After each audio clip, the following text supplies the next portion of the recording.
Hei, mä oon Helmi. Mä teen kirjasisältöä Instagramiin ja TikTokiin, tännekin näköjään. Tällä videolla mennään käymään Helsingin kirjamessuilla, jonne mä sain vaikuttajapassin. Eli tää on mainos Helsingin kirjamessujen kanssa. Eli messuille me lähdettiin heti ensimmäisenä päivänä, eli torstaina. Ja mentiin ihan heti aamusta siinä 10 jälkeen kaveriporukalla, eli Amalian, Belindan ja Idun, eli Iidan kanssa. Torstaina oli onneksi vähän vähemmän ihmisiä, ja me aloitettiin sieltä suomalaisen pisteeltä. Törmättiin Eveen ja Jenniin, ja Even ja Jennin kanssa me oltiin viime vuonnakin kirjamessuilla. Lähdettiin sitten porukalla kuuntelemaan fantasiapaneelia, ja sitten siihen perään samalla lavalla kuunneltiin Vehkan paneelikeskustelu Jouka Lumisalon ihastumisopista. Ja Jouka Lumisalon ihastumisoppi on tosiaan meidän kirjavaihtokirja myös Iidan valintana, eli me kaikki luetaan samat 4 kirjaa ja kommentoidaan niitä, ja sitten ne kiertää seuraavalle ja me voidaan lukea niitä toistemme kommentteja. Ja nähtiin paljon kirjasomea tuttuja, oli ihana nähdä kaikkia sieltä somesta, joita ei usein tule henkilönä nähtyä.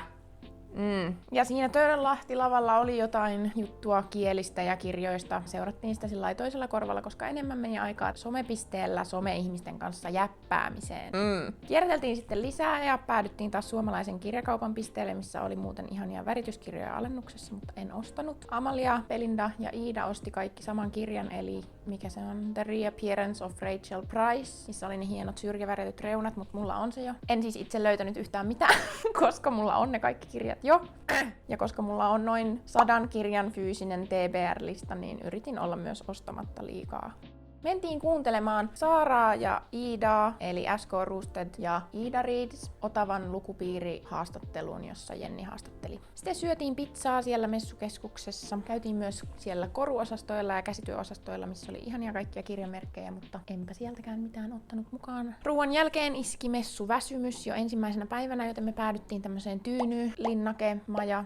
Eli siellä oli semmoinen teltta, rauhoittumistila. Olisi pitänyt olla enemmän tuollaisia lepopaikkoja, istumapaikkoja, sohvia ja kaikkea mukavaa, niin olisi voinut vähän chillata. Belinda oli ostanut yhdestä pelikaupasta tämmöiset pelikortit. Mikä se oli? Joku seiskapeli. Niin pelattiin sitä sitten siellä rauhoittumistilassa 1 kierros. Hävisin. Otanko pelit totisesti? Otan. Yritin olla rauhallinen ja en pilata kaikkien päivää sillä, että häviän ja olen huono häviäjä. Rauhoituttiin rauhoittumistilassa. Joo, ja sitten me mentiin sinne antikvariaattipisteelle kuvaamaan muutama tanssivideo, ja se oli mielenkiintoista. Ei ainakaan Belindalla, kun Belinda meni sinne piiloon. Shout out Belinda. Ylävartaloni on jäykempi kuin kivi. Kirjasomepisteellä oli tämmönen tarranvaihtopiste. Siellä käytiin vaihtelemassa tarroja ja otin sieltä muutaman mukaan. Ja koska akateeminen kirjakauppa ei ollut nyt mukana näillä messuilla tänä vuonna, nyyhkis kaikille meille englanninkielin kirjallisuuden ja BookTok-kirjojen ystäville, niin me päätettiin sitten porukalla lähteä kirjatalolle. Akateemisella oli tämmönen osta 55 eurolla, niin saat 10 € alennusta, ja käytettiin sitä yhdessä sitten Idun kanssa ja ostin yhden kirjan. Niitä book. Ostin tällaisen kirjan. Tämä on syksyinen Omega-verse Why Choose. Tässä on kultainen noutaja stalkeri, joku viikinki ja sitten joku hurtboy. En tiedä mitä mä oon ostanut. Miksi sä ostit? Koska olen nähnyt siitä somessa. Mitä siitä näkyy somessa? Et siinä on 1 nainen ja monta miestä. Sen sai ostaa. Se on Why Choose, se on hyvä. Kuvattiin myös 1 video, trendikäs video. Ja sitten lähdin kotiin. Eli siinä oli oikeastaan päivä 1. Oli aika rankka päivä ja pitkä päivä, mutta oli ihana nähdä kavereita ja olla kirjamessuilla, kun siellä ei vielä ollut ihan hirveästi ruuhkaa.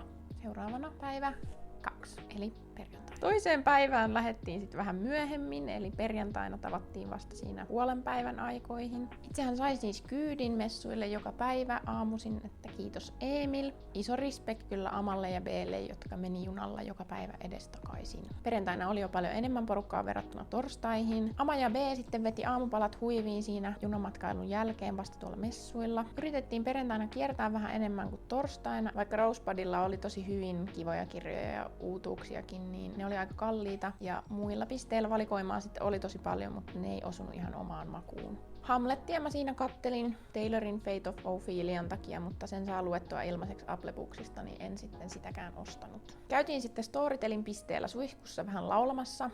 Tää oli siis vähän erikoinen tää Storytelin piste tänä vuonna, eli siellä pystyi laulamaan täällä suihkussa tämmöiseen mikrofoniin, ja toinen sitten kuuli sen siellä suihkun ulkopuolella kuulokkeista. Tässä oli myös seuraavana päivänä semmonen äänikirja-casting, mutta ei siihen uskallettu sitten mennä, kun siinä olisi pitänyt esiintyä ihan ihmisten edessä.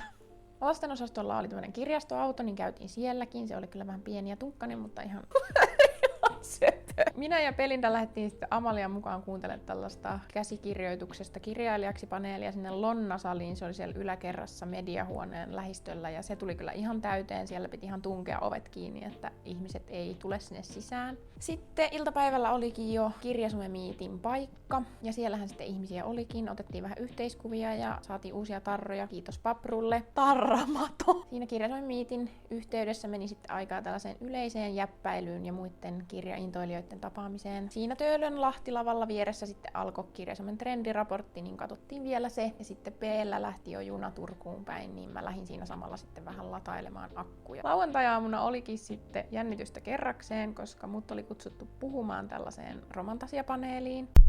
Mutta ei siihen uskallettu sitten mennä, kun siinä olisi sitten esiintyä ihan ihmisten edessä. Ihanan Annan, Camillan ja Veeran kanssa. Tässä paneelissa me siis puhuttiin romantasiasta ja keijusmutista ja että onko romantasia muutakin kuin pelkkiä chilipaprikoita. Ja meidän omassa esittelyssä meillä oli printattuna tällaiset kuvat meidän mielestä tämän hetken romantasian kuumimmista miehistä. Mun ensimmäinen yksilö oli Rhysand Akotar-sarjasta, eli sama kuin Camillalla. Sitten mun seuraava yksilö oli Sam Kiel Gods and Monsters-sarjasta Amber Nicolelta. Sitten kolmas oli Cyrus of Nara This Woven Kingdom-sarjasta Taher Mafilta. Meidän alkuperäinen toive oli, että paikalle tulisi ainakin 10-12 ihmistä, joka sisälsi kaikki meidän läheiset. Mutta lopulta sinne meidän onneksi tulikin ihan siis kaikki paikat oli täynnä ja ihmisiä jopa seiso siellä, mikä oli hyvin pelottavaa, mutta positiivista. Mun perhe oli myös mukana lauantaina, eli mun äiti, mun poikaystävä ja mun poikaystävän kaveri. Paneelin jälkeen meillä oli siinä Kirjasume-pisteellä vähän aikaa tämmöistä keskustelua. Ihana kun tulitte moikkaamaan. Päädyttiinkin siitä sitten ruoka- ja viinimessupuolelle vihdoin. Viini- ja ruokamessupuoli olikin sitten ihan täynnä ihmisiä. Se oli jopa vähän ahdistavaa välillä, kun siellä oli niin tungosta. Päädyttiin taas sitten sinne Tyynymajaan vähän rauhoittumaan kaiken tämän hälinän jälkeen ja nähtiin taas Paprua. Papru. Ja mun ihana co-panelisti Camilla Taipalvesi, author, on kirjoittanut kirjan. Mä oon lukenut sen kirjan e-arkkina, mikäköhän se on suomeksi? Advanced Reader Copy, eli varmaan arvostelukappale tai joku tämmönen. Niin Camilla oli ihanasti tuonut mulle myös fyysisen kopion hänen kirjasta signeerattuna ja ihanalla omistuskirjoituksella. Ja nyt mulla on se vihdoin mun hyllyssä. Kiitos Camilla. Ja sain oikein merchia mukana, eli kirjanmerkin ja kangaskassi. Ihana B, eli meidän YouTube-kirjavahvistus, kuvasi sitten meidän koko paneelin kokonaisuutenaan. YouTubeen loppuilta pelailtiinkin sitten porukalla Mario Karttia ja kisailtiin siinä ja kierreltiin ja tuli vähän vähemmän kuvattua. Käytiin siellä Lukuboostin pisteellä lukemassa vartti. Haettiin vielä BookBeatin pisteeltä Amalle, B:lle ja Idulle ilmaiset jätskit. Ja sitten me alettiinkin lähtemään pois kirjamessuilta. En ois itse kyllä sitä sunnuntaita jaksanut enää millään. Että respect kaikille, jotka jakso vielä sunnuntain messuilla 4 päivää putkeen. Kiitos Helsingin kirjamessut, että sain osallistua somevaikuttajana. Ja kiitos kaikille, joiden kanssa nähtiin ja moikkailtiin, keskusteltiin ja otettiin kuvia. Oli ihana nähdä. Ensi kirjamessuihin! Gang gang! Ensi vuonna sitten uudestaan. Kiitos kun katsoit videon ja jos kirjasisältö kiinnostaa, niin kannattaa ottaa kaikkien meidän tilit seurantaan.